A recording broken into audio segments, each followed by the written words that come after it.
कि जैसे बांग्लादेश में जब हिंदुओं के ऊपर अत्याचार हुआ तो यहाँ सभी पूरे भारतीयों को उम्मीद था भारतीय जनता पार्टी से। लेकिन इसमें भारतीय जनता पार्टी के कोई भी जो मेन सीट्स है, मतलब जो बड़े बड़े नेता लोग हैं, उन्होंने वो शांत क्यों रहे। हमारे पूरे वर्ल्ड में कम से कम 56-57 देश मुस्लिम का है, जो सीधी सी बात है ना, 56-57 देश। तो हमारे भारत में हिंदुओं का एक शौक है कि एक तो हिंदू राष्ट्र कम से कम होना चाहिए। अगर विश्व भर में कहीं हिंदुओं पर अत्याचार होता है तो भारतीय जनता पार्टी का शीर्ष नेतृत्व भी चुप नहीं। भारत में जो हिंदू लोग हैं उनको आप क्या संदेश देना चाहते हैं, क्योंकि हमारे भारत में जाति जनगणना होने के बाद जातियों में बट गया हिंदू। ये तेजस्वी यादव जैसे नेताओं से पूछना चाहिए, तेज प्रताप यादव जैसे नेताओं से पूछना चाहिए, खास तौर से उन लोगों से पूछना चाहिए जो कांग्रेस से जुड़े हुए हैं। इन लोगों के मुंह पर आके सेलो टेप किसने लगा दी। राणा यशवंत प्रताप हमारे भारत के हिंदुओं को क्या उद्देश्य देना। आप सभी को नमस्कार। अभी हम राणा यशवंत प्रताप सिंह के पास आए हैं। अगर आप छपरा के रहने वाले होंगे तो इनको आप अच्छे तरीके से जानते होंगे। और मुद्दा सबसे बड़ा बात यह है कि जो हमारे बांग्लादेश में हिंदुओं के ऊपर अत्याचार हो रहा है, इस चीज को लेकर इनके पास कुछ प्रश्न रहेगा हमारा। और सबसे पहली बात कि राणा यशवंत प्रताप भैया प्रदेश प्रवक्ता है भारतीय जनता पार्टी के। तो चलिए सबसे पहले भैया से पूछते हैं, राणा यशवंत प्रताप सिंह से, कि बांग्लादेश में हिंदुओं के अत्याचार के ऊपर आप क्या कहना चाहते हैं। पहले आपको बहुत बहुत धन्यवाद कि आप इस विषय को लेकर आज यह साक्षात्कार कर रहे हैं। साथ ही मैं अपना परिचय देना चाहता हूं कि मैं भारतीय जनता पार्टी युवा मोर्चा का पूर्व में प्रदेश प्रवक्ता था। अभी मैं भारतीय जनता पार्टी के कार्यकर्ता के रूप में भाजपा जिले में कार्य कर रहा हूं। भाजपा के लिए जिले में कार्य कर रहा हूं, छपरा में। आपने जो प्रश्न किया कि कल हमारा क्या मुद्दा था, यही प्रश्न है आपके। बांग्लादेश को लेकर आपका विषय भी है कि बांग्लादेश में हिंदुओं पर जो अत्याचार हो रहा है, जिस प्रकार से वहाँ चुनी गई सरकार, बांग्लादेश के लोकतंत्र में चुनाव होकर वहाँ पे चुनाव के द्वारा सरकार बनी थी, और जिस प्रकार से वहाँ पे लोग सड़क पे उतरे और उसके बाद से वहाँ की सरकार को गिराया, और उसके बाद से टारगेट करके हिंदू समाज के साथ मारपीट, बर्बरता, जघन्य रूप से हत्याएं की गई, और बच्चों को, महिलाओं को तक नहीं बख्शा गया। महिलाओं का सामूहिक दुराचार, बच्चों को निर्ममतापूर्वक हत्याएं कर दी गई, जिसका वीडियो जो है पूरे विश्व भर में वायरल हुआ, जिससे पूरे विश्व भर का हिंदू समाज आहत है। और मुझे लगता है कि बांग्लादेश की जो सरकार गिराई गई है, बांग्लादेश में जो अराजकता की स्थिति बनाई गई है, वो अब धीरे धीरे खुल के सामने आ रहा है। किस प्रकार से जिहादी आतंकवादी संगठनों के द्वारा वहाँ की सरकार को, हिंदुओं को टारगेट करके और सरकार गिरा करके छात्रों को आधार बना करके वहाँ एक आंदोलन चला करके जिस प्रकार से वहाँ पे इस प्रकार की स्थिति उत्पन्न की गई है, वो अपने आप में भयावह है। वहाँ पे लोग अपने जान माल को लेकर चिंतित हैं, और उसको लेकर कल हम लोगों ने, चूँकि हम लोगों को पता है कि मानव के अधिकार को लिए संयुक्त राष्ट्र मानव अधिकार परिषद पूरे विश्व भर में मानवों के अधिकारों का संरक्षण करता है, और बांग्लादेश में जिस प्रकार से यह घटना हो रही है उसको लेकर हम लोगों ने कल आवाज़ उठाया, हिंदू समाज को जागृत किया। और यहाँ पर जो मानव अधिकार परिषद के एसडीओ, जो नोडल अधिकारी हैं, उनके माध्यम से हम लोगों ने संयुक्त राष्ट्र मानव अधिकार परिषद को एक पत्र भेजा, जो हमारा प्रदेश का राष्ट्रीय मानव अधिकार परिषद, जो प्रदेश का मानव अधिकार परिषद है, वो राष्ट्रीय मानव अधिकार परिषद को भेजेगा, और जिनके माध्यम से संयुक्त राष्ट्र मानव अधिकार परिषद के पास यह हम लोगों की आवाज़ छपरा से जाएगी कि इस तरह से हिंदुओं के साथ मानवीय अधिकारों का जो हनन हो रहा है, इसको लेकर बांग्लादेश में संयुक्त राष्ट्र मानव अधिकार परिषद हस्तक्षेप करे और इस तरह की घटनाओं को बंद कराए, और बांग्लादेश में एक अस्थायी शासन की जल्द से आवश्यकता है, जिसको लेकर कार्य आगे भी बढ़ चुका है। इसी को लेकर हम लोग को कल आवाज़ उठाया। अच्छा, एक चीज़ और बताइए कि जैसे बांग्लादेश में जब हिंदुओं के ऊपर अत्याचार हुआ तो यहाँ सभी पूरे भारतीयों को उम्मीद था भारतीय जनता पार्टी से। लेकिन इसमें भारतीय जनता पार्टी के कोई भी जो मेन सीट्स है, मतलब जो बड़े बड़े नेता लोग हैं, उन्होंने वो शांत क्यों रहे उस समय। ये कोई शांत नहीं है। भारतीय जनता पार्टी का स्टैंड क्लियर है हिंदू समाज को लेकर और भारत को लेकर। भारत में इस तरह की अराजकता, इस तरह की मानसिकता को कभी पनपने नहीं दिया जाएगा जो सनातन संस्कृति के विरुद्ध हो। और अगर विश्व भर में कहीं हिंदुओं पर अत्याचार होता है तो भारतीय जनता पार्टी का शीर्ष नेतृत्व भी चुप नहीं है, उसमें हस्तक्षेप कर रहा है देश के प्रधानमंत्री के द्वारा। आप बताइए कि बांग्लादेश की जो प्रधानमंत्री हैं वो पूरे विश्व में कहीं और जगह नहीं पाई, भारत के अंदर आकर वो जगह पाई हुई है। तो उनको कहीं विश्व में शरण नहीं मिला, भारत ने शरण दिया। भारत उनके पूरे मामलों को, चूंकि कुछ मामले जो है उच्च स्तर की बड़े सोच समझ के बोलने पड़ते हैं, समझने पड़ते हैं। भारत के प्रधानमंत्री निश्चित रूप से बांग्लादेश में जो हिंदुओं पर, वो लगातार अपने ट्वीट में उन्होंने लिखा जो है कि हिंदू समाज के साथ और भी अल्पसंख्यक समाज यानी बौद्ध और सिख की भी बात की गई कि सबकी चिंता है कि किसी के मानव अधिकारों को, इसीलिए हिंदू समाज सर्वे भवन्तु सुखिनः सर्वे सन्तु निरामया, पूरे विश्व में मानव समाज की चिंता करता है। इसीलिए हम विश्व गुरु बनने की राह पर आगे निरंतर बढ़ते जा रहे हैं। तो प्रधानमंत्री तो क्लियर स्टैंड है। हमारे जो है देश में अनेक मुख्यमंत्री, असम के मुख्यमंत्री हों, चाहे उत्तर प्रदेश के यशस्वी मुख्यमंत्री योगी जी हों, चाहे बिहार के अंदर भी हमारे सम्राट चौधरी जी हों, चाहे विजय सिन्हा जी हों, चाहे हमारे प्रदेश अध्यक्ष हों, सबका स्टैंड क्लियर है। लेकिन अब चूंकि सबका तरीका अलग अलग है। अच्छा, एक चीज़ और बताइए, जो हमारे भारत में जो हिंदू लोग हैं उनको आप क्या संदेश देना चाहते हैं? क्योंकि हमारे भारत में जाति जनगणना होने के बाद जातियों में बंट गया हिंदू, ऐसा नहीं लग रहा आपको?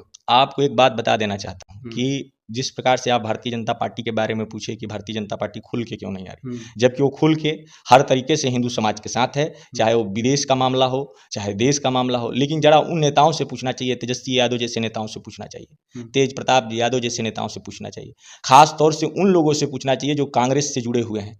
इन लोगों के मुंह पर आखिर सेलो टेप किसने लगा दिया है?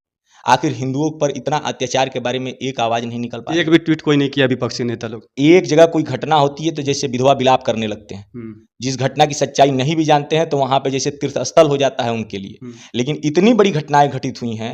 एक बंगाल में बेटी के साथ दरिंदगी हुई और ममता सरकार जो है उसको लेकर भी हम लोगों ने कल प्रदर्शन में मुद्दा बनाया था। डॉक्टर थी उसी की बात, डॉक्टर महिला जो है उसके साथ जो दरिंदगी हुई उसको किस तरह से ममता सरकार ने लीपने और पोतने का काम किया है, उस पर कांग्रेस क्यों अपनी अभी तक चुप्पी साधी है? वहां क्यों नहीं जा रही है उस परिजनों से मिलने? राहुल गांधी को जाना चाहिए और उनकी बेटी प्रियंका गांधी, सोनिया गांधी के, उनको जाना चाहिए। तो कम से कम जाना तो चाहिए। और अगर यही घटना भारतीय जनता पार्टी शासित प्रदेश में होता तो सब के सब जाने की तैयारी में लग जाते कि उसको कैसे जाति का रंग दे दिया जाए। इसी तरह पीरपैंती में घटना हुई थी, नीलम यादव को 45 टुकड़ों में काटा गया था, एक आवाज नहीं आया तेजस्वी यादव का। तो इन लोगों का आधार सिर्फ इतना है।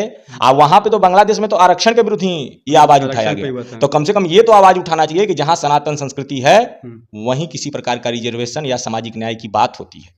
एक चीज बताइए, राणा यशवंत प्रताप हमारे भारत के हिंदुओं को क्या उद्देश्य देना चाहते हैं? जो हमारे बांग्लादेश में हुआ, अभी पाकिस्तान में भी शायद हो रहा है इस टाइप का न्यूज आपने देखा होगा। मैं यही बताना चाहता हूं अपने भारत में, कल हम लोगों ने नारा दिया है जागो हिंदू जागो। हम लोग ये बताना चाहते हैं कि जिस प्रकार से ये नेता जो छद्म रूप से हिंदू समाज के टुकड़े टुकड़े में बांटकर और दलित और ओबीसी की हितों की बात करते हैं, वो भी छद्म रूप से, उनके चेहरे को पहचानने की आवश्यकता है।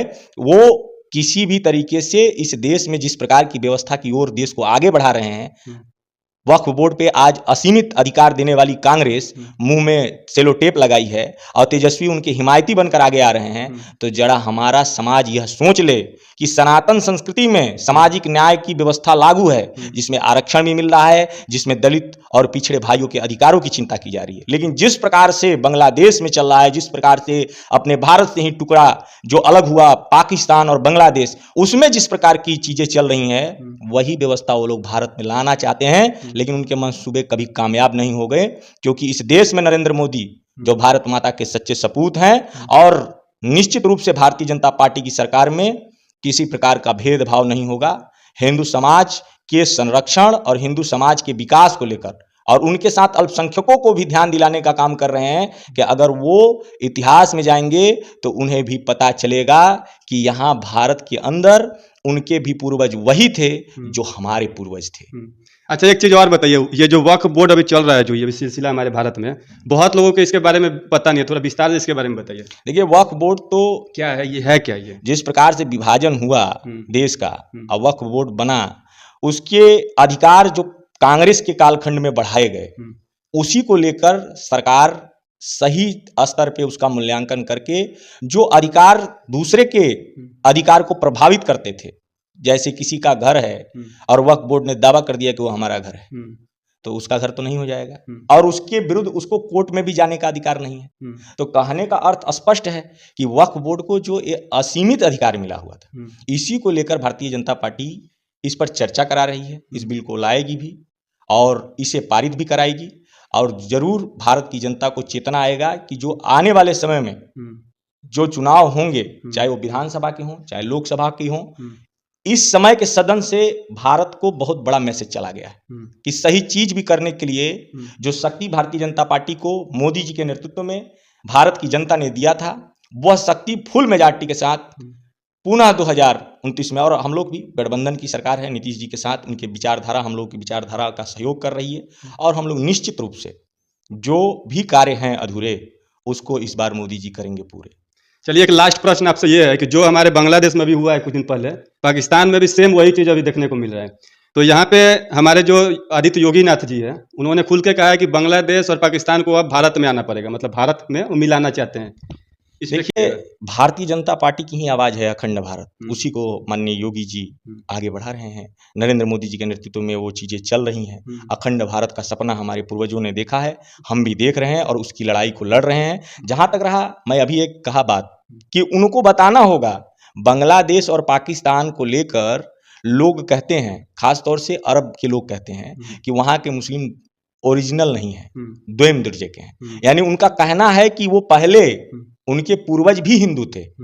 तो पाकिस्तान आज इस बात को लेकर चिढ़ क्यों रहा है? ठीक है, किसी भी वजह से, चाहे वो जबरन धर्मांतरण के कारण मुगलों का आक्रमण हुआ हमारे देश पे, और हमारे देश से कई हिस्से में अफगानिस्तान भी हमारे देश का ही पार्ट था, तो पाकिस्तान भी हमारा आज़ादी के पहले तक हमारे देश का ही पार्ट था। उस कालखंड में काफ़ी हिंदू समाज के लोग जबरन मुगलों के दबाव में आकर बड़ी संख्या में धर्मांतरण उनका किया गया। इसका मतलब ये नहीं हुआ वो अपने पद्धतियों को बदल दिए, अपने पूजा पद्धति को बदल दिए, लेकिन वो ये नहीं नकार सकते कि उनके पूर्वज राम नहीं थे, उनके पूर्वज कृष्ण नहीं थे। तो पाकिस्तान में ये भावना रखना चाहिए, आप जो भी मंत्र को आपको लगता है कि उस पंथ से आपको आपकी पूजा अच्छी होगी तो आप मानो, लेकिन किसी मानव के प्रति घृणा रखना, आप उस अपने थीम को ना भूल जाओ, क्योंकि कल आपके पूर्वज जो थे 6-7 पीढ़ी पहले हिंदू थे, और कम से कम वर्तमान हिंदुओं से आप उस प्रकार का भेदभावपूर्ण व्यवहार न करें जिस प्रकार भारत के अंदर निश्चित रूप से आप देख रहे हैं कि निश्चिंतता के साथ अल्पसंख्यक समाज है, उस तरह पाकिस्तान और बांग्लादेश के भी मुसलमान इस बात की गारंटी दें, देश और विश्व को दिखाएं कि यहाँ भी अल्पसंख्यकों के साथ कोई भेदभाव नहीं होगा। और आपसे ये भी बता दें कि उन नेताओं को चुप्पी तोड़ना चाहिए जो दलित समाज की बात करते हैं। वहाँ जितने भी हैं सबसे ज्यादा हमारे दलित भाई हिंदू जो वहाँ पे रुक गए, और उसकी एक कहानी है, उसकी कहानी अगर मैं बताने लगूंगा तो आपको बहुत लंबा समय लगेगा, क्योंकि योगेंद्र मंडल बाबा साहब डॉक्टर भीमराव अंबेडकर के समय में वो भी एक दलित चिंतक थे, और उन्होंने जो उस समय आह्वान किया कि हमारे साथ पाकिस्तान आप लोग चलिए दलित भाई, उनके कहने पर दलित लोग भाई लोग हमारे उस समय पाकिस्तान गए, और पाकिस्तान जाने के बाद उनके को कानून मंत्री बनाया गया योगेंद्र मंडल को, और उसके बाद वहां भेदभावपूर्ण व्यवहार लियाकत अली जिन्ना की सरकार ने किया, और उसके बाद वो लोग मजबूर हो गए, बेबस हो गए, और हालांकि कानून मंत्री पद छोड़कर योगेंद्र मंडल को भारत में शरण लेना पड़ा, लेकिन वो हमारे दलित भाई जो भारी संख्या में वहां पहुंचे थे, आज उनके साथ अनाचार हो रहा है। आज उनके पर चंद्रशेखर रावण जैसे लोगों को बोलना चाहिए, आज उन पर ममता जो बनर्जी हैं उनको बोलना चाहिए, मायावती को बोलना चाहिए, और विपक्ष तो बिल्कुल शांत है, अखिलेश जी को बोलना चाहिए, तेज प्रताप तेजस्वी, ये जितने विपक्ष के कांग्रेस के ढोने वाले नेता हैं, और खास तौर से तेज प्रताप यादव, तेजस्वी यादव जी, ये सब लोग बोले, लालू प्रसाद यादव जी जो सामाजिक न्याय के अपने आप को पुरोधा बताते रहे हैं, उन लोगों को आवाज उठाना चाहिए। अच्छा, एक लास्ट क्वेश्चन आपसे ये भी है कि जैसे हमारे पूरे वर्ल्ड में कम से कम 56-57 देश मुस्लिम का है, जो सीधी सी बात है ना, 56-57 देश, तो हमारे भारत में हिंदुओं का एक शौक है कि एक तो हिंदू राष्ट्र कम से कम होना चाहिए। बिल्कुल, हिंदू राष्ट्र तो ये है ही, हिंदू है सब सिर्फ नाम, हिंदू राष्ट्र नाम से कहने का अर्थ है, हिंदू का अर्थ ही है सर्व भवन्तु सुखना सर्व सन्तु निरामया। इसको कानून के आधार पर देखिए, धर्मनिरपेक्ष जो शब्द लाया गया उसका अगर सही से इंदिरा गांधी जी ने, तो चूंकि कांग्रेस ने तो गलतियां की है, अब कितनी गलतियों का सुधार भारतीय जनता पार्टी करेगी, जो शब्द घुसेड़े गए हैं उस पर सोचने की जरूरत है, भारत में चिंतन करने की, वहां के समाज में चिंतन करने की जरूरत है। हिंदू का अर्थ ही है सबको समाहित करने वाला, वैसे हिंदू के भांति है। वैसे भी भारत ऐसा देश है हमारा कि पाकिस्तान से लेकर बांग्लादेशियों को शरण भारत ही देता है। कुछ दिन पहले आप देखे होंगे, कोई लेडीज थी पाकिस्तान की, सीमा हैदर क्या नाम है, उसको भी भारत ने शरण दिया, बांग्लादेश को भी भारत ही शरण दिया। ये सब सही है, लेकिन भारत क्या हिंदू राष्ट्र बनेगा आगे चल के? बिल्कुल बनेगा भारत हिंदू राष्ट्र, और भारत की जो पहचान है, भारत जो नेतृत्व है, भारत का जो अध्यात्म है, वास्तव में वही इस प्रकृति का नेचर है। जो भारत में सनातन की परंपरा है, उसका आधार भी न्याय है, उसका आधार ही करुणा है, और इस प्रकृति का भी आधार वही है। इसी आधार पर योगी जी ने कहा हुआ है कि पाकिस्तान का भी विलय होगा, क्योंकि न्याय के साथ जब भी न्याय नहीं होगी, पार्शलिटी बरती जाएगी, और समाज में जब इस प्रकार के तत्व बढ़ेंगे तो समाज ही उसको भक्षण करने का काम करेगी, उन अतताइयों का भक्षण करेगी, और स्वयं अपना रक्षक बन के तैयार होगी, और पाकिस्तान कहीं आवाम आवाज उठाएगी कि हमें भारत की परंपरा और संस्कृति से जुड़ना है। राणा यशवंत प्रताप का क्या उद्देश्य जाएगा हमारे हिंदुओं के लिए? लास्ट प्रश्न आप बताइए इसके लिए। मेरा बस इतने है कि भाइयों, इन छद्म राजनीति करने वाले जो कि जात पात में समाज को बांट रहे हैं, उनसे सचेत रहने की जरूरत है। और आज जरूरत है कि हिंदू समाज एक होकर अपने समाज का उत्थान करे, अपने देश के लिए एक हो। और आजकल तो नारा भी चल रहा है, अनेक गायक जो हिंदू समाज के अच्छे गायक हैं कि कंधे से ऊंची छाती नहीं होती, हिंदू से बड़ी कोई जाति नहीं होती। इस अभियान को आगे बढ़ाएं, हिंदू समाज एक हो और हिंदू समाज ही विश्व गुरु बनकर भारत को सर्वश्रेष्ठ बना सकता है। इसलिए हम लोगों को आपसी मतभेद को खत्म करना होगा। जो कुछ लोगों के राजनीति का सिर्फ आधार है कि वो राजनीति कैसे आएंगे, राजनीति कैसे करेंगे, सत्ता पाने का उनका आधार है, उस आधार को खत्म करके हम देश विकास के आधार में अपना सहयोग करें। चलिए, राणा यशवंत प्रताप सिंह का ये उद्देश्य है हिंदुओं के लिए कि आप लोग जाति से बाहर निकलिए, और साथ भी हमारा भी ये उद्देश्य है, जो लोग वीडियो को देख रहे हैं, कि जाति से बाहर निकलिए, अपने हिंदू धर्म को मजबूत। राणा यशवंत भैया ने बहुत बात किया, हिंदू के बारे में भी इन्होंने बताया, हिंदू से इन्होंने उद्देश्य भी दिया, हिंदुओं से प्रार्थना भी इन्होंने किया। तो चलिए, अभी आपका बहुत बहुत धन्यवाद, आपने इतना टाइम। बहुत बहुत धन्यवाद आपका।